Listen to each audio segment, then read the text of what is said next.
Se dice que al lugar donde uno vaya siempre nos debe acompañar un libro. Y el día de hoy, adivinen, ya saben, me acompaña mi libro Conflicto Cósmico y no lo quiero leer sola.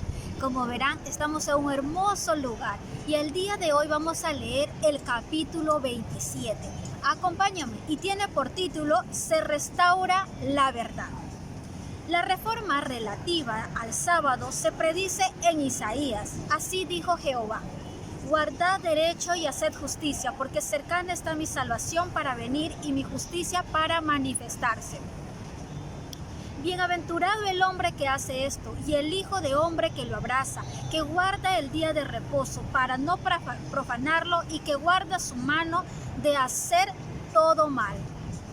A los hijos de los extranjeros que sigan a Jehová para servirle y que amen el nombre de Jehová para ser sus siervos, a todos los que guarden del día de reposo, o sea el sábado, para no profanarlo, y abrace mi pacto, y los llevaré a mi santo monte y los recrearé en mi casa de oración.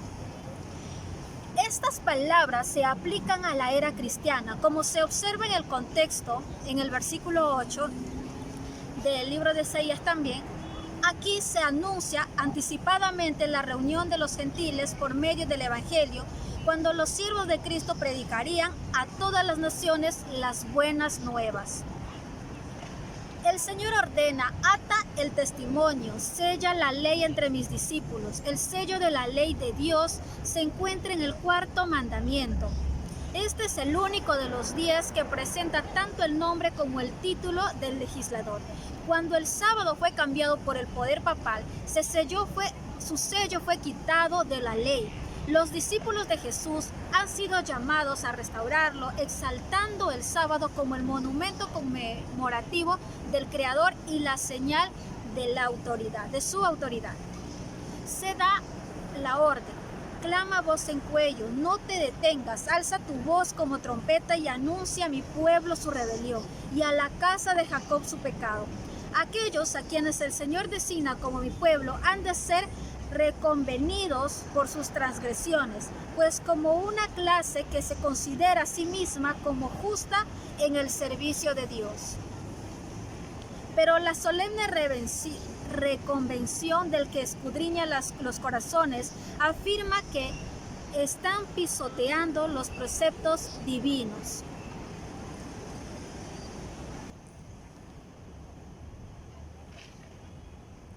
El profeta señala de esta manera el mandamiento que ha sido olvidado: los cimientos de generación y generación levantarás, y serás llamado reparador de portillos, restaurador de calzadas para habitar.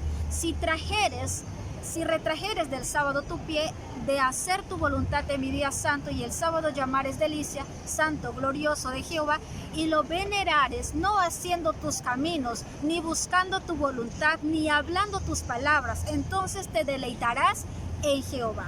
Eso lo podemos encontrar en el libro de Isaías, capítulo 58. El portillo o brecha fue hecha en la ley de Dios cuando el sábado fue cambiado por el poder romano, pero ha llegado el tiempo en que esa brecha debe ser reparada. El sábado fue guardado por Adán en su inocencia en el Edén, y también por Adán después que cayó y se arrepintió cuando fue expulsado de su morada. Fue observado por todos los patriarcas desde Abel hasta Noé, hasta Abraham y hasta Jacob. Cuando el Señor liberó a Israel, Él proclamó su ley a la multitud. Siempre se guardó el verdadero sábado. Es uno de los subtítulos de este capítulo. Desde ese día hasta el presente se continúa guardando el sábado. Aunque el hombre de pecado tuvo éxito en pisotear el santo día de Dios, almas fieles ocultas en lugares secretos le rindieron tributo. Desde la Reforma, un núcleo de personas en todas las generaciones ha mantenido su observancia.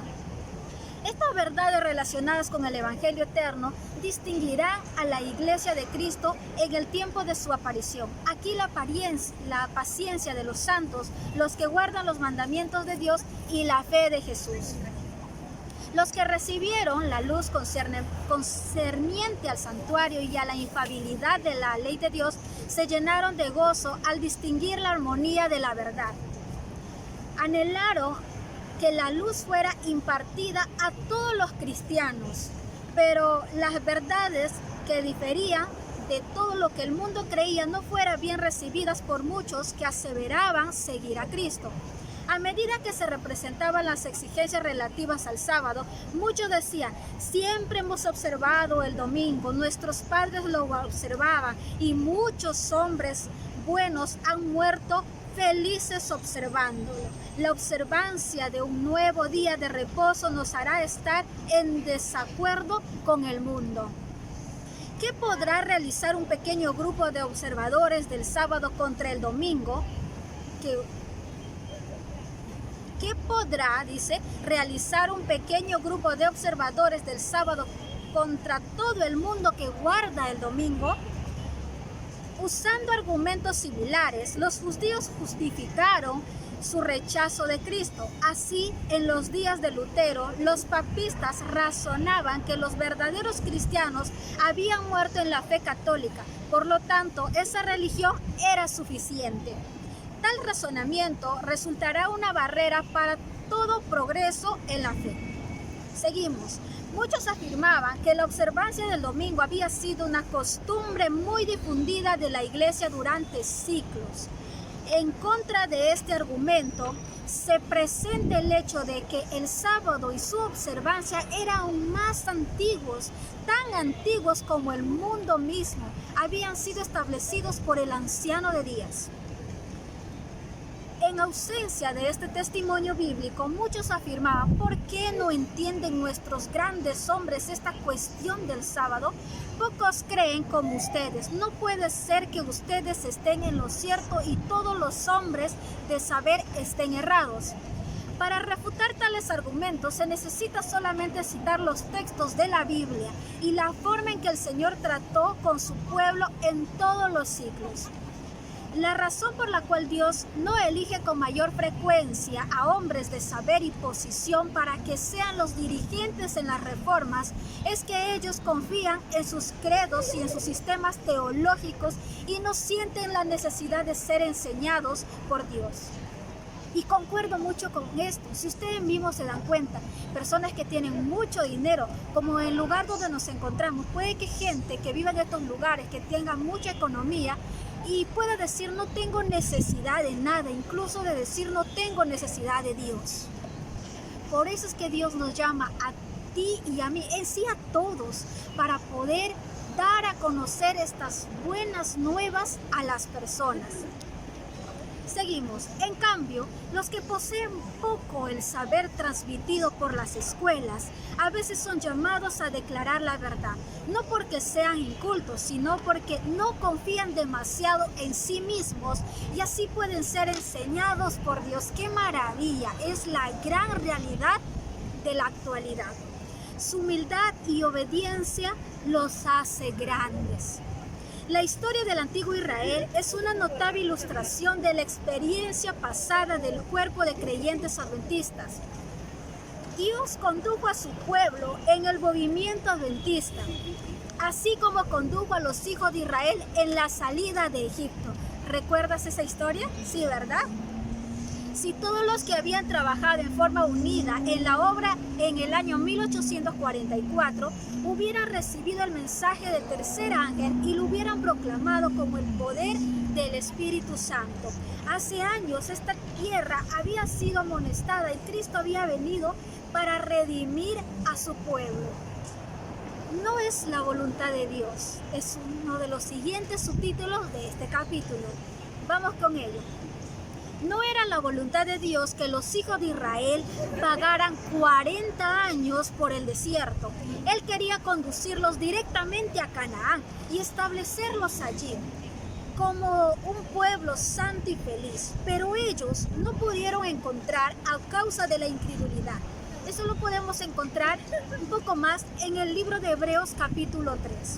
La idéntica manera, no era la voluntad de Dios que la venida de Cristo se demorara por tanto tiempo y que su pueblo permaneciera por tantos años en el mundo de pecado y dolor. La incredulidad los separó de Dios por misericordia hacia el mundo. Jesús demora su venida para que los pecadores puedan escuchar la amonestación y encontrar refugio antes que la ira de Dios sea derramada. Ahora, así como ocurrió en los siglos anteriores, la presentación de la verdad existirá oposición. Muchos atacarán malévolamente el carácter y los motivos de los que defienden una verdad impopular. Elías fue acusado de ser un perturbador de Israel. Jeremías fue acusado como traidor. Pablo como quien había contaminado el templo. Desde aquellos días hasta los nuestros, los que han querido ser leales a la verdad han sido denunciados como sediciosos, herejes y causantes de cismas. La confesión de la fe hecha por los santos y los mártires, su ejemplo de santidad y de firme integridad, inspira valor en los que hoy son llamados a representarse como testigos en favor de Dios. Al siervo de Dios de estos días se le da el siguiente mandato: alza tu voz como trompeta y anuncia a mi pueblo su rebelión y a la casa de Jacob su pecado. Hijo de hombre, te he puesto por atalaya a la casa de Israel, y oirás la palabra de mi boca y los amonestarás de mi parte.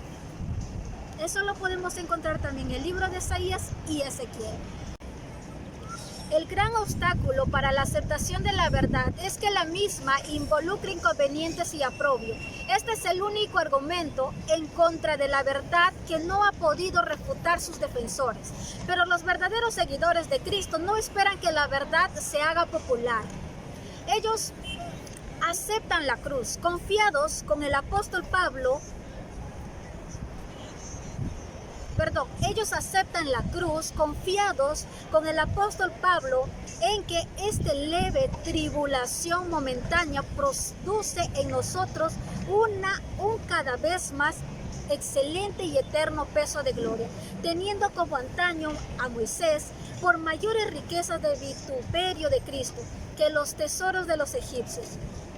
Finalmente, debemos elegir lo justo porque es justo y dejar las consecuencias con Dios. El mundo está en deuda con los hombres en principios de fe y de valor por sus grandes reformas, y la obra de la reforma para este tiempo debe ser conducida hacia el éxito por hombres semejantes. Daniel, Moisés, Noé, muchos personajes de la Biblia fueron un gran ejemplo y son un gran ejemplo para cada uno de nosotros. No importa cómo estemos, si tengamos o no economía, pero todos somos llamados para poder llevar el mensaje de la palabra de Dios. Pero si tú eres una persona que aún no conoce este mensaje maravilloso, te invito a que no solo leas el libro Conflicto Cósmico, sino también como primera herramienta coger y leer nuestra Biblia. Ese es uno de los mayores tesoros que cada joven deberíamos tenerlo, seguir todas sus enseñanzas. Dios te bendiga grandemente. Si quieres aventura, lánzate a la lectura.